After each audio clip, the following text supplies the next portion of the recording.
Hello, my name is Damaris Victoriano, and my presentation is over OCD, obsessive compulsive disorder.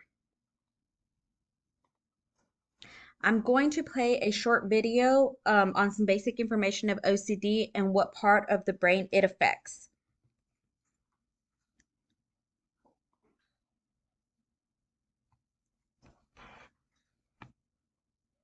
Obsessive-compulsive disorder, or OCD, is a condition characterized by obsessions and/or compulsions. Obsessions are recurrent unwanted thoughts, while compulsions are repetitive behaviors or mental acts, often performed in response to obsessions, typically with the goal of reducing anxiety and discomfort. It's important to note that OCD is often very distressing, and is not just a preference for orderliness, as the term is sometimes used to imply.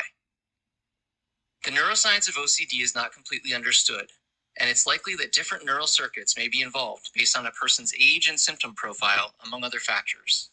One supported perspective on the neuroscience of OCD, however, points to a prominent role for circuits that connect the orbitofrontal cortex with a group of structures called the basal ganglia.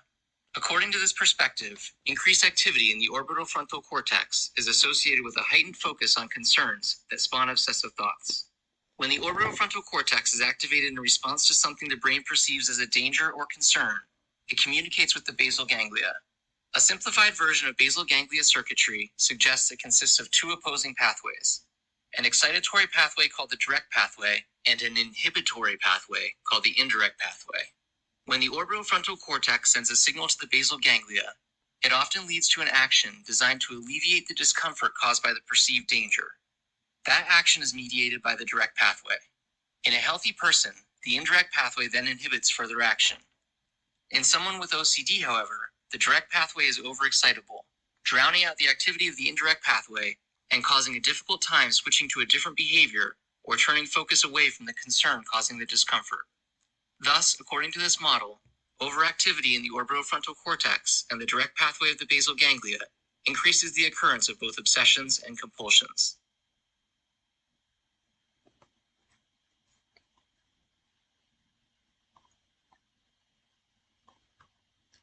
So what is OCD? OCD, the compulsive disorder, is a mental health condition characterized by persistent and unwanted thoughts, obsessions, and repetitive behaviors, compulsions, that an individual feels compelled to perform in response to these thoughts. The obsession and compulsions can significantly interfere with daily life and cause distress. OCD is one of the most common mental health disorders today, affecting 2 to 3% of Americans at some point in their lives. While the average age of onset for OCD is 19, it can occur at any time, even as early as preschool.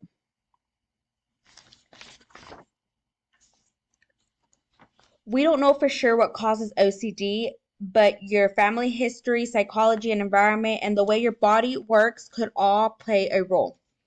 Personality traits like perfectionism may put a person at risk of developing OCD. Stressful life events and psychological trauma may also play a role. Some common characteristics of OCD are spending long periods of time counting and recounting, repeating specific words over and over, symmetrically arranging things, checking and rechecking things, being rigid about the order in which certain things are done, hoarding unnecessary objects, touching or moving body parts in a certain way to achieve symmetry, adhering to specific routines and rituals, and having to start over an entire activity, and excessive hand washing dozens or more times a day. These are just some of the common characteristics of OCD. It's not all of them. Diagnosis.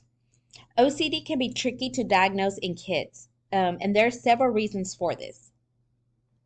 Comorbidity is a term used when someone has two or more conditions at the same time.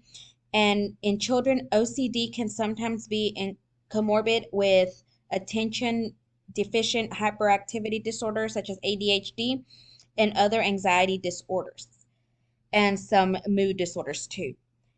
And there's a fact that studies show that 88% of young children with OCD also meet the diagnostic criteria for at least one mental health condition.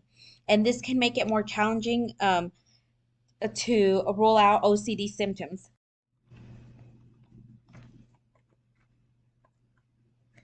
Treatment.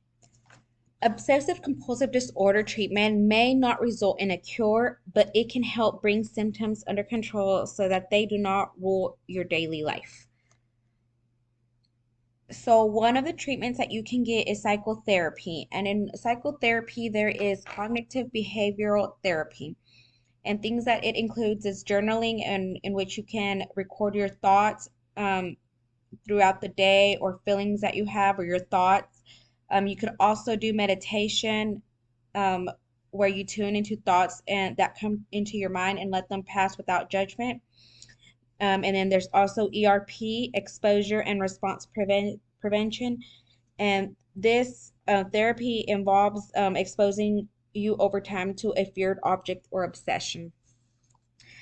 Um, and another treatment you can get is also medicine, and certain psychiatric medicine can help control the obsessions and compulsions of OCD. So some antidepressants that are common is Prozac, Luvox, Paxil, Zoloft, and then the goal to on medicine is to effectively control symptoms at the lowest possible dose. But other symptoms that you could also do is intensive outpatient and residential treatment programs, DBS, deep brain stimulation, and TMS.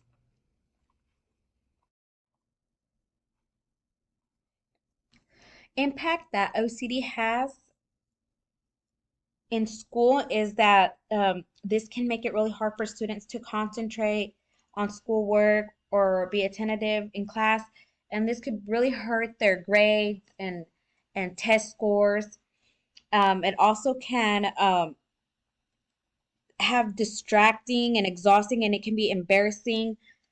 Some examples that I have here on the impact is school refusal, frequent lateness, checking and repeating work frequently, low self-esteem, poor handwriting. So other things that we do have to think about is that when someone has OCD, trying to control another person's behavior can damage a relationship. Um, it can interfere with the relationship, job performances, and just basic functioning. What teachers can do. Most of these kids with OCD already have IEPs or 504 educational plans. But importantly, teachers have to be mindfulness of these students, and there's some examples that I put on here, were given extra time with assignments and taking tests, given extra help to get work completed, having students work with peers to complete a specific assignment, and for the students that have trouble taking notes and listening in class, have prepared notes for them. Teachers can also try and set limits, be firm, um, praise and reward as other children also get with other behaviors.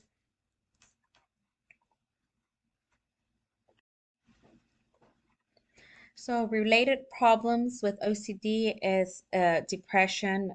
This condition can typically cause lasting feelings of sadness, hopelessness, or loss of interest in things that you used to enjoy. Eating disorders, conditions characterized by abnormal attitude towards food that causes you to change your eating habits and behavior. Generalized anxiety disorder, a condition that causes you to feel anxious about wide range of situations and issues rather than one specific event. Hoarding disorder. Um, this is a condition that involves excessively acquiring items and not being able to throw them away, resulting in unmanageable amounts of clutter. And then another one that is really big is suicidal feelings. And here's more information on OCD, on how to make appointments, and some websites that have really great information. And it is important to for people to know about OCDs, to be informed, and to accept that OCD is recognized and treatable mental health condition. And the first step is to understanding what it is and help towards recovery. And um, mainly, it's just to help a person with their compulsive behavior and reinforce their symptoms. And thank you. And that's all I have for my presentation. Thank you.